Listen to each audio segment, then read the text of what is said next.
मैं कैसे अपने पूरे दिन को मैनेज करूं कि मेरा जितना टारगेट मैंने बना रखा है वो मेरा कंप्लीट हो जाए। तो भाई मेरे, सबसे पहले ये जो खिचड़ी और ये जो रायता फैल रखा है इसको समेटने की थोड़ी कोशिश करो। और कैसे कर सकते हो? पॉइंट नंबर 1 की अपने गोल्स को क्लियरली सेट करो कि भाई यहाँ पर आपका गोल क्या है। आपका क्या गोल यूपीएससी है, क्या आपका गोल एसएससी है, और एसएससी में भी क्या सिर्फ और सिर्फ आप डिवोटेड हैं सीजीएल के लिए? जैसे मैं आपको बताता हूँ, अभी सीपीओ का काफ़ी बच्चों ने पेपर दिया। अब एक तरफ उनके मन में ये शंका है कि फिजिकल की भी तैयारी कर लेते हैं और सीजल की भी तैयारी कर लेते हैं। पहले तो आप यहाँ पर फिक्स कर लीजिए कि अगर आप दोनों की तैयारी करने वाले हैं तो आपको यहाँ पर कितना समय लगने वाला है, क्या दोनों के दोनों को आप साथ में लेकर के चल सकते हैं, क्या दोनों पर आप समय दे सकते हैं, क्या एक से दूसरे का नुकसान होगा तो कितना होगा और किस हद तक होगा, ये सारी बातें। तो अपने गोल्स को सेट करो वहाँ पे। उस गोल्स के अंदर में भी छोटे छोटे सब गोल्स आपको बनाने पड़ेंगे। अलग अलग सब्जेक्ट के आपको टारगेट देने पड़ेंगे कि मुझे इसमें इतना तक पढ़ना है, मुझे इसमें ये क्लास लेनी है, मुझे मैथ्स के लिए 51 दिन मैराथन फॉलो करना है, या ये बैच फॉलो करना है, ये यूट्यूब की वीडियो देखनी है, और सारे सब्जेक्ट में आपको अपने टारगेट डिसाइड करने होंगे। ठीक है। दूसरा बात, अगर हम बात करें तो जो भी आपने गोल्स बनाए, जैसे मान लीजिए मैंने बना लिया कि इंग्लिश में मुझे 500 एरर लगाना है, रीजनिंग में मुझे जो है सीरीज के 200 क्वेश्चंस लगाने हैं, और मैंने एक पेपर में लिख लिया पूरा का पूरा। ठीक है। अब उसके बाद में उसमें आपको अपने टास्क को प्रायोरिटाइज करना है। दिल से बताऊं भाई एक बात, तो ये जो वीडियो है ना, मैंने जिस तरीके से प्रिपरेशन किया था वो मैं आपको अपनी स्ट्रेटजी बता रहा हूँ।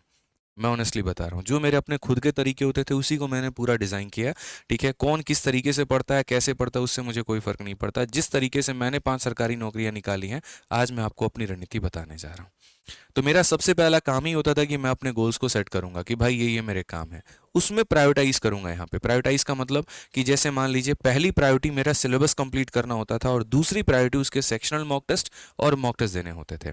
तो प्राथमिकता दीजिए कि कौन सा काम पहले करना जरूरी है। उल्टे सीधे काम अगर आप करेंगे, उल्टी सीधी प्रायोरिटी आप देंगे कि पहले मॉक दे देते हैं और फिर बाद में पढ़ेंगे, तो ये सबसे बड़ी गलती हो जाएगी। ठीक है। इसमें क्या होगा मेरे भाई, जब आप मॉक देने जाओगे तो आपको ऐसा लगेगा यार सिलेबस कंप्लीट करना है, सिलेबस कंप्लीट करने जाओगे तो लगेगा यार बाकी बच्चे मॉक दे रहे हैं, मैं क्यों ना दूं, मैं मॉक दूंगा। ये खिचड़ी बन के रह जाएगी। तो अपने टास्क को पूरा प्रायोरिटाइज करके रखो कि अर्जेंट ज्यादा कौन है, फिर उससे कम अर्जेंट कौन है, फिर उससे कम अर्जेंट कौन सा है। ठीक है। तीसरा अगर बात करें तो डिस्ट्रैक्शंस को टाटा बाय बाय कहना पड़ेगा। एक वक्त आता है मेरे भाई जहां पर आप कुछ भी करें तो बड़ा अच्छा लगता है। आप रील देखो, आप वर्ल्ड कप का मैच देखो, आप आईपीएल देखो, आप बिग बॉस देखो, सब कुछ देखो, बड़ा मजा आता है।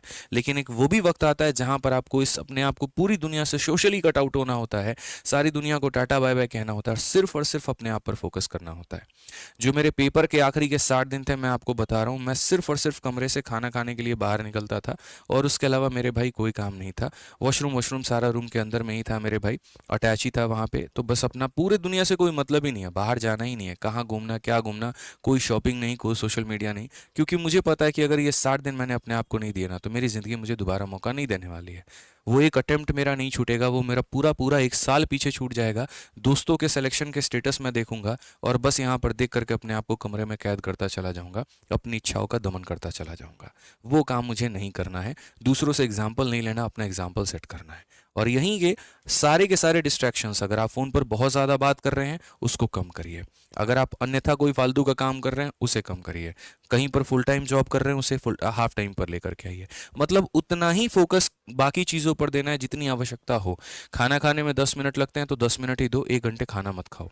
ठीक है। कि पता चले 1 घंटे तक खाना खा रहे हैं, रील देख रहे हैं, चाय पीने गए लाइब्रेरी के नीचे तो 1 घंटे लगा दिया, फालतू का कोई काम नहीं। टाइम लिमिट सेट करना बहुत ज़रूरी है।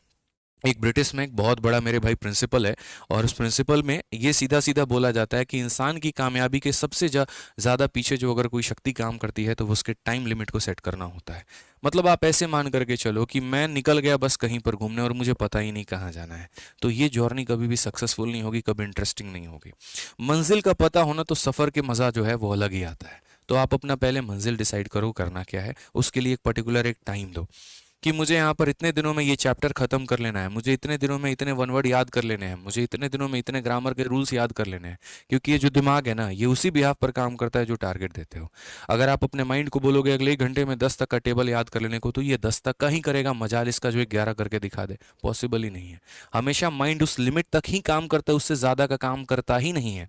ठीक है, कम करके दे देगा वो हो जाएगा मेरे भाई, लेकिन ज़्यादा करके नहीं देगा। इसीलिए आपको शुरू से ही अपने टाइम लिमिट्स फिक्स करने हैं ताकि आप दायरे में रहो। रोड भी चलता है तो उसके बगल में डिवाइडर होता है जो गाड़ी पर मेरे भाई जो है गाड़ियों को रोड से बाहर नहीं जाने देता है। उसी तरीके से आपको एक अपना डिवाइडर बनाना है कि इस काम के लिए इतना ही समय है, इससे ज़्यादा मेरे लिए जहर का ये काम करेगा। आगे बात करें तो काफी सारी चीजों को आपको ना कहना पड़ेगा। ना आपको क्या कहना पड़ेगा, हो सकता है आपको अपने महिला मित्र को भी ना कहना पड़ जाए। मैं आपको ये भी बात बता रहा हूँ, आज नौकरी है तो कल वो भी हो सकती है उसके घर पे जाके रिश्ता भी मांग सकते हो। और अगर मेरे भाई वो नहीं हुआ ना, वो भी तुम्हें टाटा बाय बाय बोल के चली जाएगी।